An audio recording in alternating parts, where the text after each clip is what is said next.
అయ్యో నేనేదో కావాలన్నట్టు ఫీల్ అవుతావేంటి నిమిషా? ఉన్నదన్నట్టే కదా చెప్తున్నాను. మీరు ఉన్నది చెప్తున్నారో ఉడికించడానికి చెప్తున్నారో తెలుసుకోలేనంత వెర్రి వాళ్ళు ఇక్కడ ఎవరు లేరులేండి. అది కాదు కాంచనా. బావా అసలే చిరాగ్గా ఉంది, నువ్వు నా కోపం తప్పించుకో.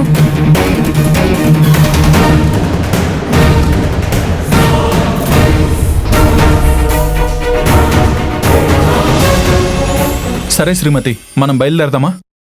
సరే శ్రీవారు. పద.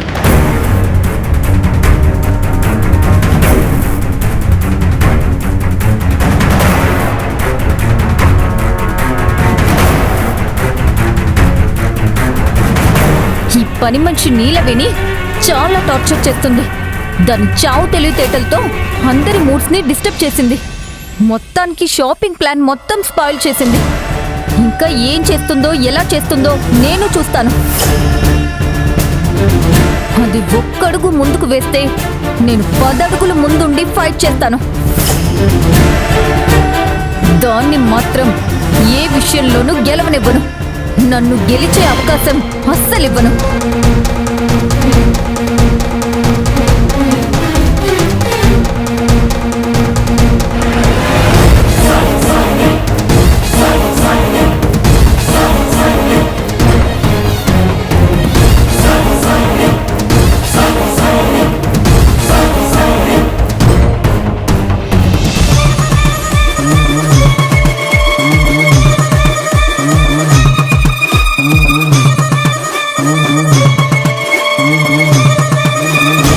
శాంతిని మీరే చంపారేమో అని వాళ్ళలో అనుమానం పెరుగుతుంది. కొంపదీసి మీరే చేశారా ఏంటి?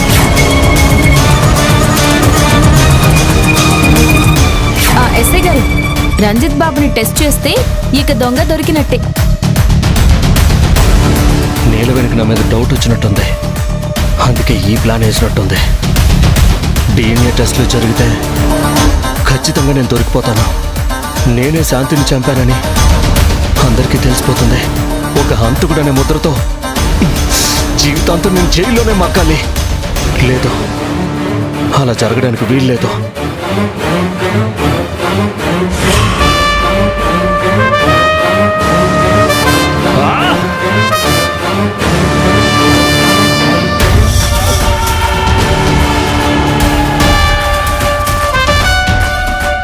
ఈ ప్రాబ్లం నుంచి ఎస్కేప్ అవ్వాలంటే ఒకే ఒక్క మార్గం ఉంది. ఈ ప్రీ వెడ్డింగ్ ట్రిప్ని హనీమూన్ ట్రిప్గా మార్చేయాలి. అక్కడే నిమిషా మెడలో తాళి కట్టేయాలి. నిమిషాతో శోభనమైపోవాలి. ఒక్కసారి నిమిష నా ఆధీనంలోకి వచ్చిందా, నిమిషయే నాకు ఆయుధంగా మారుతుంది. నిమిష నా గుప్పెట్లో ఉంటే వీళ్ళంతా నేను ఆడమన్న ఆట ఆడతారు, పాడమన్న పాట పాడతారు. నిమిషాన్ని అడ్డు పెట్టుకొని నేను ఈ కేసు నుంచి బయటపడాలి. ఎస్.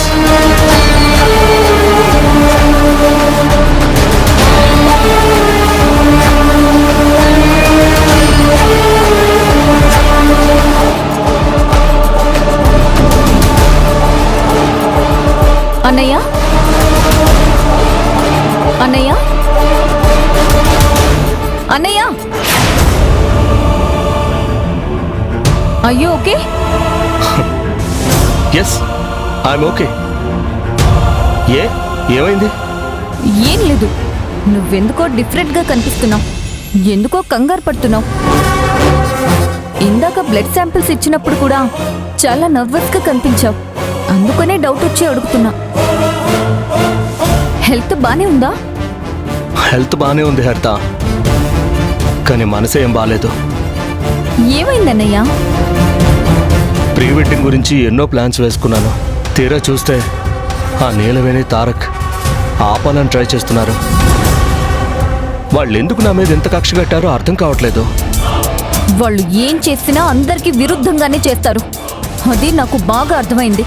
వాళ్ళ వల్ల నా ప్రీ వెడ్డింగ్ షూట్ క్యాన్సిల్ అయిపోయేలా ఉంది. అది ఎట్టి పరిస్థితుల్లో జరగకూడదు. ఎందుకంటే నేను దాన్ని ప్రెస్టేజ్ ఇష్యూలా ఫీల్ అవుతున్నాను. డోంట్ వరీ అన్నయ్య, ఎవరు వద్దన్నా నిమిష మాత్రం నీకోసం ప్రీ వెడ్డింగ్ షూట్కి వస్తుంది. తనని నేనలా ప్రిపేర్ చేశాను. ఎట్టి పరిస్థితుల్లోనూ మీ ప్రీ వెడ్డింగ్ ట్రిప్ ఆగదు. It's my promise. Thank you so much హరిత.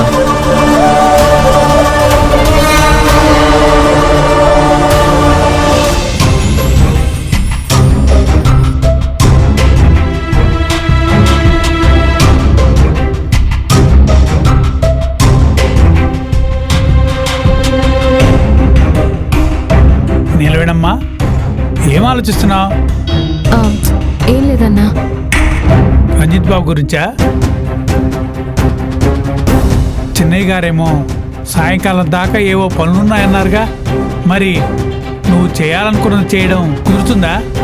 సాయంకాలం వరకు బయటే ఉంటే ఇక్కడ జరగకూడని పనులు చాలా జరిగిపోతాయన్నా. ఆ రంజిత్ విషయంలో నేను కొంచెం జాగ్రత్తగా ఉండాలి. వాడు ఎట్టి పరిస్థితుల్లోనూ నిమిషమ్మ గారిని ప్రీ వెడ్డింగ్ షూట్కి తీసుకెళ్ళకూడదు. కానీ తీసుకెళ్ళడానికి సన్నాహాలు జరిగిపోతున్నాయమ్మా. అవునన్నా, వాడితో నిమిషమ్మని ప్రీ వెడ్డింగ్ షూట్కి పంపిస్తే అగ్నిపర్వతం అంచులో గులాబీ మొక్కని నాటినట్టే అవుతుంది.